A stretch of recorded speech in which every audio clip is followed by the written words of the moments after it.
بسم اللہ الرحمن الرحیم الحمد للہ رب العالمین والصلاة والسلام علی اشرف الانبیاء والمرسلین۔ النور المبین جو کہ عقائد کی ایک کتاب ہے، اس میں سے ہم چوتھی فصل پڑھ رہے ہیں پہلے باب کی، تو بلا تاخیر شروع کرتے ہیں۔ الفصل الرابع فی تنزیہ اللہ تعالی، اللہ تبارک و تعالیٰ کی پاکائی کے بارے میں چوتھی فصل، یعنی اس فصل کے اندر وہ چیزیں بیان کی جائیں گی جن سے اللہ تعالیٰ کی ذات پاک ہے، جو اللہ تعالیٰ کی ذات میں نہیں پائی جاتی۔ اللہ تبارک و تعالیٰ کی پاکائی کے بارے میں چوتھی فصل۔ اعلم ان اللہ سبحانہ لہ الجلال العظم، جان لو کہ بے شک اللہ جس کے لیے پاکائی ہے، اس کے لیے بڑا جلال والکمال المطلق، بڑا جلال اور مطلق کمال ہے، بڑا جلال اور مطلق کمال ہے۔ یعنی اللہ تعالیٰ کی ذات وہ ذات ہے کہ جس کے لیے بلند جلال ہے اور مطلق کمال ہے۔ الذی تنزہ عن کل عیب وتبرع عن کل نقص، جو اللہ تعالیٰ کی جو ہر عیب سے پاک ہے، یعنی تنزہ کا جو فاعل ہے وہ جلال اعظم اور کمال مطلق اس سے مراد ہے، تو وہ ہر عیب سے پاک ہے اور ہر نقص سے بری ہے۔ ھذا معنی قولنا سبحان اللہ، ہمارے قول یہی معنی ہمارے قول سبحان اللہ کی ہے، یعنی جب ہم سبحان اللہ کہتے ہیں تو اس کا مطلب، اس کی مراد یہ ہوتی ہے کہ اللہ تعالیٰ کی ذات ہر عیب ہر نقص سے پاک ہے۔ ہمارے قول سبحان اللہ کی یہ ہی معنی ہے۔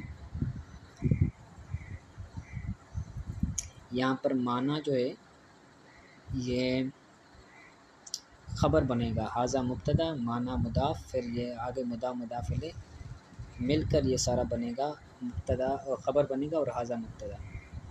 آگے کہتے ہیں وَأَنَّهُ لَا يَعْتَرِيهِ عَجْزٌ وَلَا قُصُورٌ، اللہ تعالیٰ کی ذات پر، اس کی ذات پر کوئی عجز اور کوئی نقص طاری نہیں ہوتا، یعنی اللہ تعالیٰ کی ذات پر کوئی نقص کوئی عیب نہیں آتا۔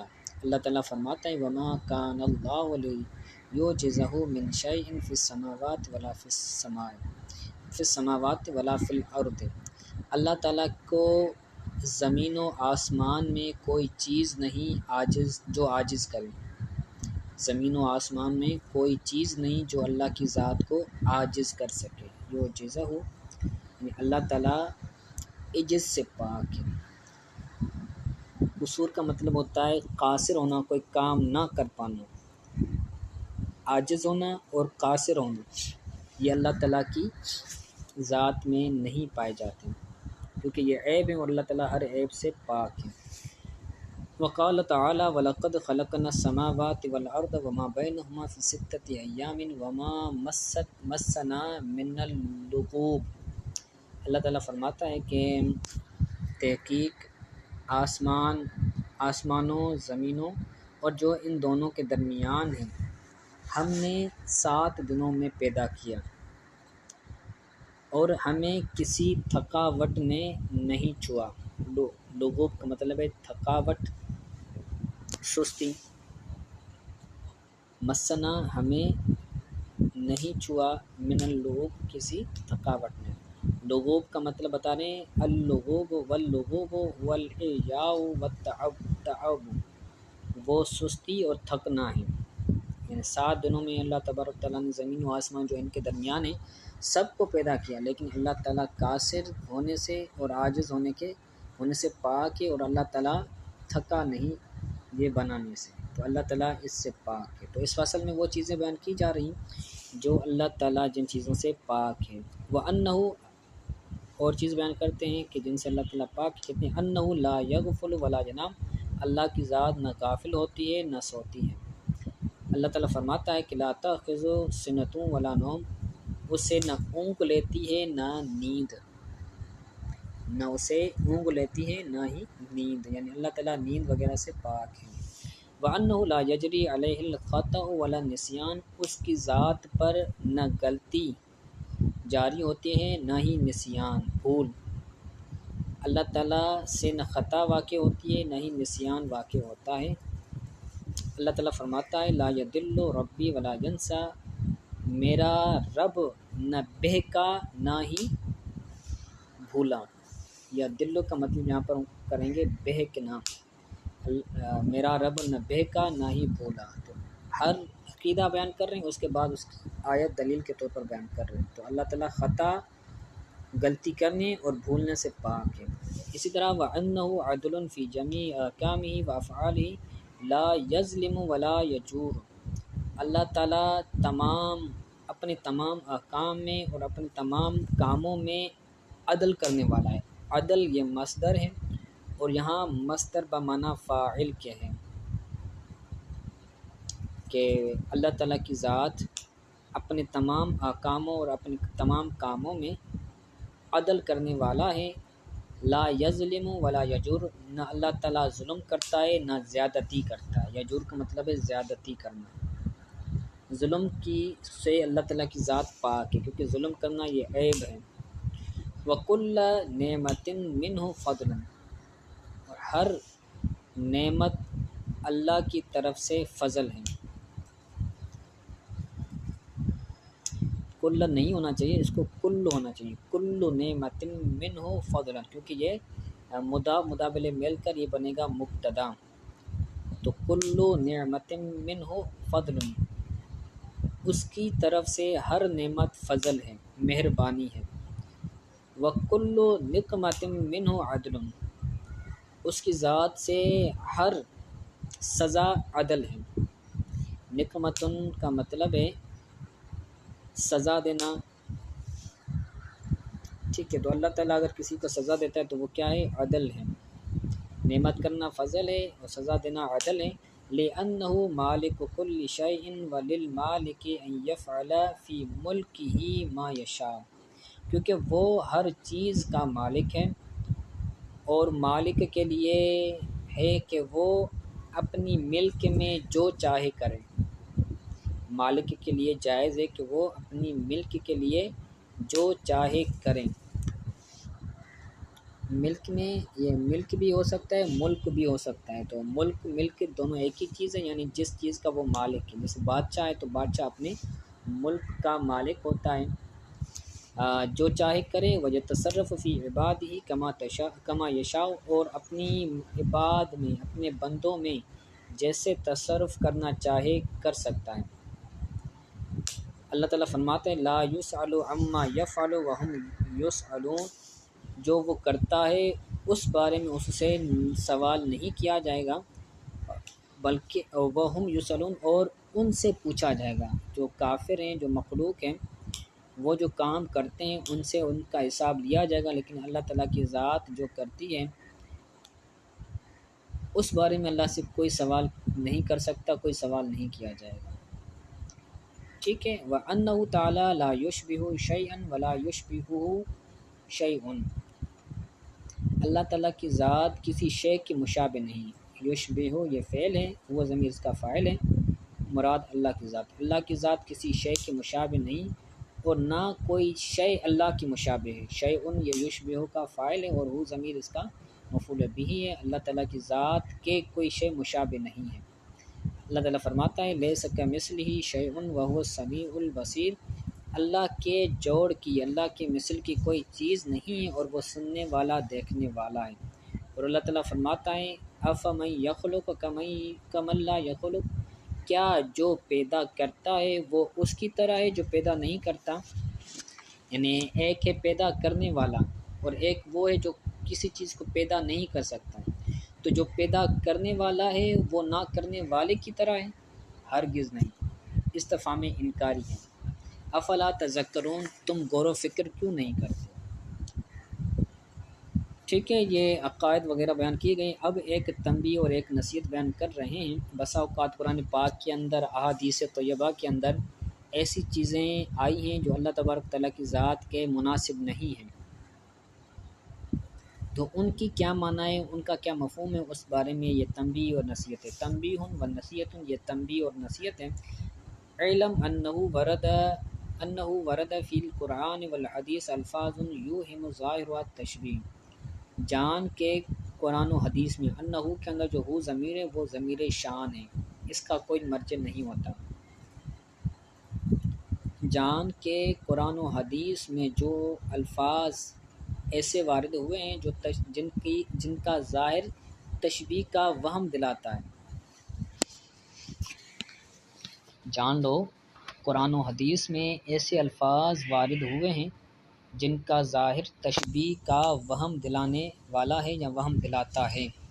جیسے اللہ تعالیٰ کا قول ہے کہ علی العرش استویٰ، اللہ تعالیٰ نے آسمان پر، اللہ تعالیٰ نے عرش پر استوا فرمایا۔ اب استوا کا مطلب ہوتا ہے ٹیک لگانا، جیسے کرسی پر بندہ کوئی بیٹھتا ہے تو اس کا معنی یہ ہے، لیکن اللہ تعالیٰ کی ذات کے لیے یہ معنی مناسب نہیں ہے، یہ تشبیہ والا مناسب نہیں ہے، تو لہذا ان کی معنی ہم یہ نہیں کریں گے، بلکہ ان کی معنی ہم اس طرح کریں گے، انہی الفاظ کو باقی رکھیں گے، ان کا ترجمہ نہیں کریں گے۔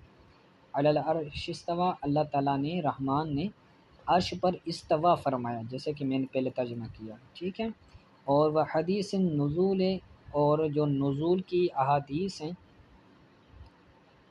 جیسے نزول کی احادیث ہیں، حدیث کا ترجمہ ہوگا، عطف ہوگا قول پر، جیسے اللہ تعالیٰ کا قول، اور جیسے نزول والی احادیث، جن احادیث کے اندر ایسے الفاظ آئیں کہ جو تشبیہ کا وہم دلاتے ہیں۔ جیسے اللہ تعالیٰ قرآن پاک کے احادیث پاک میں آیا کہ بندہ جو ہے وہ اللہ تعالیٰ کی ذات رات کے آخری پہر میں دنیاوی آسمان پر آتی ہے۔ اس طرح کے جو الفاظ احادیث میں آئے یعنی نازل ہونے، اللہ تعالیٰ کے لیے نزول کا جو استعمال کیا گیا ہے لفظ، تو یہ بھی انہی میں سے ہیں، وغیر ذالک، اور اس کے علاوہ دیگر بھی، تو انہیں متشابہات کہا جاتا ہے، انہیں متشابہات کہا جاتا ہے۔ تو اس کے بارے میں کیا عقیدہ ہے؟ کہتے ہیں فَيَجِبُ عَلَى الْعَبْدِ أَن يُؤْمِنَ بِهَا مِنْ غَيْرِ تَشْبِيهٍ وَلَا تَعْطِيلٍ وَلَا تَعْوِيلٍ، تو بندے پر لازم ہے، بندے پر واجب ہے کہ وہ ان پر بغیر کسی تشبیہ کے، بغیر کسی انکار کے، اور بغیر کسی تعویل پر ایمان لائے، بغیر کسی تشبیہ کے، بغیر کسی انکار کے، بغیر کسی تعویل کے، ان پر ایمان لانا بندے پر واجب ہے۔ وَيَكِلُ عِلْمَهَا إِلَى اللَّهِ تَعَالَى، اور ان کا علم اللہ کی طرف سپرد کرنا بندے پر واجب ہے۔ یقل کا عطف یؤمن پر، یقل پر نصب اس لیے ہے کیونکہ یؤمن پر نصب ہے کیونکہ ان داخل ہے، اور بندے پر یہ بھی لازم ہے کہ وہ اللہ تعالیٰ ان تمام کا جو علم ہے وہ اللہ کے سپرد کرے، کہ اس کا علم اللہ تعالیٰ کی ذات پر ہے، اور یہ کہے وَيَقُولَ، اور یہ کہنا بھی واجب ہے، اس کا عطف بھی یومن پر ہوگا کہ آمنت بما قال اللہ وبما قال رسولہ وبالمعنی الذی ارادہ اللہ ورسولہ، میں ایمان لے آیا اس پر جو اللہ نے کہا، اور ایمان لے آیا اس پر جو اس کے رسول نے کہا فرمایا، اور اس جو اللہ اور اس کے رسول نے فرمایا میں اس پر ایمان لے آیا، اس معنی کے ساتھ ایمان لے آیا کہ جو اللہ اور اس کے رسول نے مراد لی ہے، اور اللہ اور اس کا رسول زیادہ جانتے ہیں۔ وَهَذَا طَرِيقَةُ التَّسْلِيمِ الَّتِي تَقُودُ إِلَى السَّلَامَةِ، یہ تسلیم کا راستہ، یہ تسلیم کا وہ راستہ ہے کہ جو سلامتی کی طرف لے جاتا ہے، تسلیم کرنے کا یہ وہ راستہ ہے جو سلامتی کی طرف لے جاتا ہے، یعنی جس کی وجہ سے بندہ سلامت، جس کا عقیدہ سلامت لے پاتا ہے۔ وَهِيَ الَّتِي أَثْنَى اللَّهُ عَلَيْهِ مَنِ اتصف بِهَا بِقَوْلِهِ تَعَالَى، اور یہی وہ طریقہ ہے، یہی وہ راستہ ہے کہ جس راستے کے ساتھ متصف لوگوں کی اللہ تعالیٰ نے تعریف بیان فرمائی ہے۔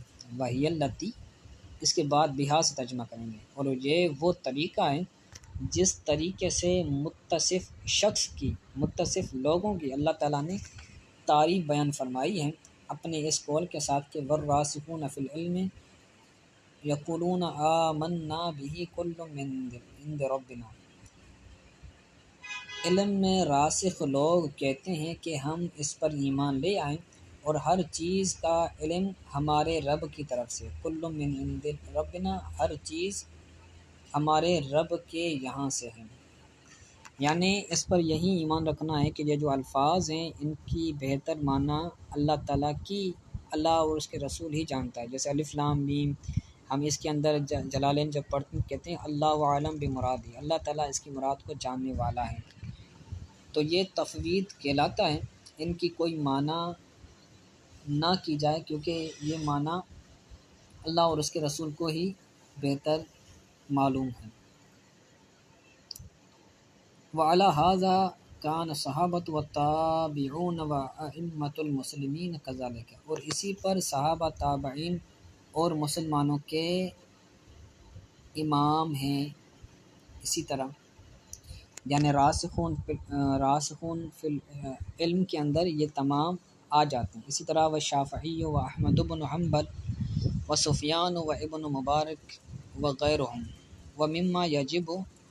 ممن یجب الاقتداء بہم والاتباع لطریقتہم، اور انہی میں سے امام شافعی، امام احمد بن حنبل، امام سفیان ثوری، امام ابن مبارک اور ان کے علاوہ جن کی اقتداء کرنا واجب ہے، ممن یجب الاقتداء بہم سے ترجمہ کریں گے جن کی اقتداء کرنا واجب ہے، وہ بھی اس کے اندر داخل ہے، یعنی راسخون فی العلم کے اندر، واتباع لطریقتہم، اور جن کے راستے پر چلنا واجب ہے وہ بھی اس کے اندر داخل ہیں۔ ٹھیک ہے، تو یہ ہمارا فصل پورا ہوا۔ کوئی بات سمجھ نہیں آئی تو پوچھ لیجیے گا، دعا میں یاد رکھیے گا۔ السلام علیکم ورحمۃ اللہ۔